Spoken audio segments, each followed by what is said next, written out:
635 total नौकरियां जो गैर जमात जातियों के पास थी, उनमें से 6,000 जमात जाति की थी, उसकी भी उठ जाती थी। तो अगर आप देख रहे हो कि हरियाणा में जिस तरीके से वर्गीकरण लागू हुआ, हम उससे सहमत नहीं है, क्योंकि ये वर्गीकरण में अभी तक भी मेरिट का कोई जिक्र नहीं किया गया है और ना ही मेरिट करने का जिक्र किया, तो उसमें हमारा कोई फायदा नहीं पहुंचने वाला है, क्योंकि अभी भी एक जो ए बी बना है उसमें 36 जातियां एक ग्रुप में रखी गई है और बी ग्रुप में 7 जातियां रखी गई है। इसमें हमें बाबा साहब को पढ़ना चाहिए, क्योंकि बाबा साहब ने साफ साफ कहा कि रिजर्वेशन का आधार जनसंख्या नहीं होनी चाहिए। जो कहते हैं कि जिसकी जनसंख्या भारी उसकी हिस्सेदारी, ये बात रिजर्वेशन पे लागू नहीं होती है। ये बात सामाजिक चेतना को बढ़ावा देने के लिए हो सकती है, रिसोर्सेज पे कब्जा पाने के लिए हो सकती है, लेकिन ये बात आरक्षण पर लागू नहीं होती है। अब आती है बात जातीय प्रेम की।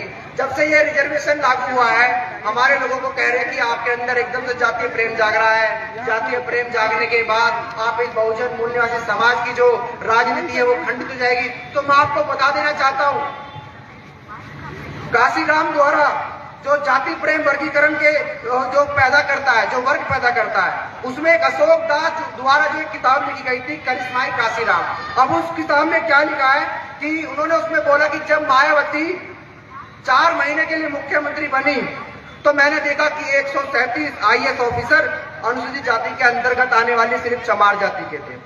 तो अब की मुख्यमंत्री भी चमार जाति से थी, तो उनमें से जो काशीराम ने सोचा कि उन सभी IAS अधिकारी को दिल्ली लाया जाए और एक जो IAS अधिकारी जो 1962 के बैच के थे, उनको वो दिल्ली में लाकर चीफ सेक्रेटरी बनाया और 20 प्रिंसिपल सेक्रेटरी को, बाकी छोटे सेक्रेटरी को पुलिस के बड़े अधिकारी बनाया। तो मैं आपको बता देना चाहता हूं कि ये साहब काशीराम का जाति प्रेम नहीं था, ये साहब काशीराम का जाति प्रेम था। अगर आज वर्गीकरण की लड़ाई में वाल्मीकि समाज में अगर थोड़ी सी चेतना जगी है, अम्बेडकर के प्रति अगर थोड़ी चेतना जगी है, तो आज ये कहते हैं कि जातिवाद कर रहे हैं हम लोग। तो आपको समझना पड़ेगा कि इनके अंदर तो इनकी तो इनिशियल स्टेज है अम्बेडकर को समझने की, लेकिन आज ये समाज अम्बेडकर को समझ चुका है और अम्बेडकर को समझते ये समाज आगे आने वाले समय में क्रांति लाएगा। मैं आपको बता देना चाहता हूं इस कानपुर की चुन्नीगढ़ की धरती से, तो हमें समझना पड़ेगा कि जो ये लड़ाई है, ये लड़ाई कोई आसान नहीं है। कि इस लड़ाई को आसान बनाया दिल्ली में हमारे सुप्रीम कोर्ट के एडवोकेट और रिटायर्ड एडिशनल सेक्रेटरी भारत सरकार विधि मंत्रालय, ये लड़ाई हमारे मान्यवर OP शुक्ला जी द्वारा सुप्रीम कोर्ट में लड़ी गई। लेकिन आज इन्हीं की जाति के लोगों ने इनका सम्मान नहीं किया गया। वो बता रहे कि ये तो समाज में RSS का एजेंडा चला रहे। अरे अगर अपने समाज की अगर बात आई, अगर समाज के हक अधिकारों की बात आई, अगर ये एजेंडा है तो मैं इस एजेंडे के साथ हूं। और बड़ी बात, आज हम सब यहाँ बैठे हैं, मैं मानता हूं कि हमारे सबसे बड़ी समस्या है आज उत्तर प्रदेश की जो है कि सफाई कर्मचारियों की समस्या, जो आज इन्होंने आउटसोर्स कर दिया है, कॉन्ट्रैक्ट कर्मचारी रख दिए है, ये हमारी सबसे बड़ी समस्या बनी हुई है। और इस समस्या के तहत हमारे समाज को जो लाभ मिलना चाहिए था वो नहीं मिला। तो मैं आपको बता देना चाहता हूं कि जो आज यहाँ पर सभी लोग बैठे हैं, ये कहीं ना कहीं इनके परिवार के लोग सफाई कर्मी समाज से जुड़े होंगे, सफाई कर्मकार इसका काम से जुड़े होंगे। लेकिन बड़ी बात यह है कि अगर आज इस काम का फायदा लेने की बारी आई तो इसका आउटसोर्स कर दिया, क्योंकि आज तो वो काम नहीं है जो हमारे समाज की जो बुजुर्ग, जो हमारे दादा परदादा ने सर पे जो कूद होया है, क्या आज ऐसी स्थिति तो नहीं है। लेकिन जब आज इस नौकरी का फायदा उठाने की बारी आई तो इस नौकरी में 85% और 15% आरक्षण लागू करके इस नौकरी को खत्म कर दिया। मैं बता देना चाहता हूं, जब बहन मायावती मुख्यमंत्री बनी तो सबसे पहले जब 1,25,000 सफाई कर्मचारियों के पद पर हमारे लोगों को कुल सिर्फ 10,000 नौकरियां मिली, सबसे ज्यादा आर्थिक नुकसान हमारा वहीं पहुंच गया। अब आप ये बताओ कि मेरे समाज के बच्चे जो 8वीं पास है, 7वीं पास है, क्या मैं उसको डायरेक्ट IAS बना सकता हूं? अगर मेरे समाज को थोड़ा सा भला इस सफाई कर्मचारी की सरकारी नौकरी से हो रहा था तो क्या इसके लिए हमें लड़ाई नहीं लड़नी चाहिए?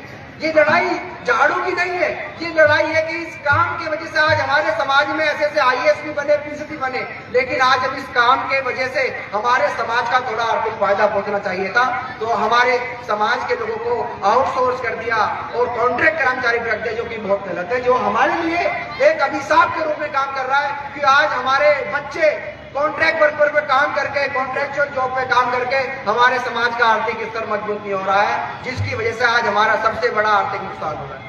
तो ये समझना पड़ेगा।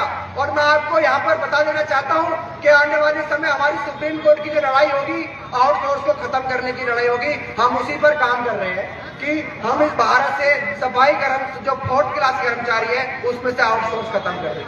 और आउटसोर्स जब खत्म होगा तो हमारे समाज के पक्की नौकरी जब सफाई कर्मचारी को मिलेगी तो उससे हमारा आर्थिक फायदा पहुंचेगा।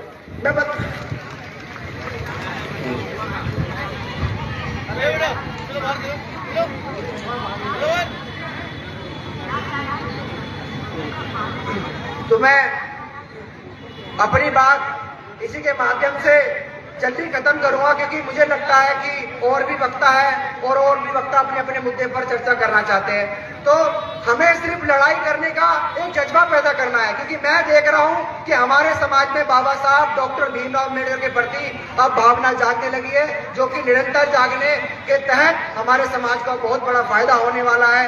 इसी के साथ मैं अपनी बात खत्म करता हूं और इस स्टेज के जितने भी सभी गणमान्य लोग हैं उनका मैं धन्यवाद करता हूं कि आपने इस प्रोग्राम का हिस्सा बने।